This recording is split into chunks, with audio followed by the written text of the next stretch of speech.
ভারী বর্ষণে তলিয়ে গেছে ঢাকা হজরত শাহজালাল আন্তর্জাতিক বিমানবন্দরের অভ্যন্তরীণ টার্মিনাল। বিমানবন্দর সংলগ্ন বিভিন্ন সড়কেও জমেছে হাঁটু সমান পানি।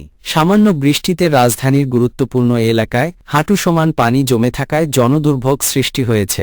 বৃহস্পতিবার 11 সেপ্টেম্বর সকাল থেকেই অস্বস্তি তৈরি হয় বিমানবন্দরের অভ্যন্তরীণ যাত্রীদের মধ্যে। সরেজমিনে দেখা যায় পানি জমে থাকা অংশ দিয়ে সাধারণ মানুষ চলাচল করতে হিমশিম খাচ্ছে।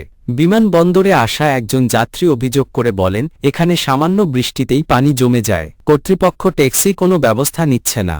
বিমানবন্দরের মতো গুরুত্বপূর্ণ এলাকায় এমন অব্যবস্থাপনা দেশের জন্য লজ্জাকর ব্যাপার। আবহাওয়া অধিদপ্তরের তথ্য অনুযায়ী আজ দুপুর পর্যন্ত আকাশ অস্থায়ীভাবে আংশিক মেঘলা থেকে মেঘলা থাকতে পারে। একই সঙ্গে বৃষ্টি ও বজ্রবৃষ্টি হওয়ার সম্ভাবনা রয়েছে। দক্ষিণ পূর্ব দিক থেকে ঘণ্টায় ৮-১২ কিলোমিটার বেগে বাতাস প্রবাহিত হতে পারে। পাশাপাশি দিনের তাপমাত্রা সামান্য কমে যেতে পারে। আজ সকাল ৬টায় ঢাকায় তাপমাত্রা ছিল ২৮.২৬ ডিগ্রি সেলসিয়াস। বাতাসে আর্দ্রতার পরিমাণ ছিল ৮৭%।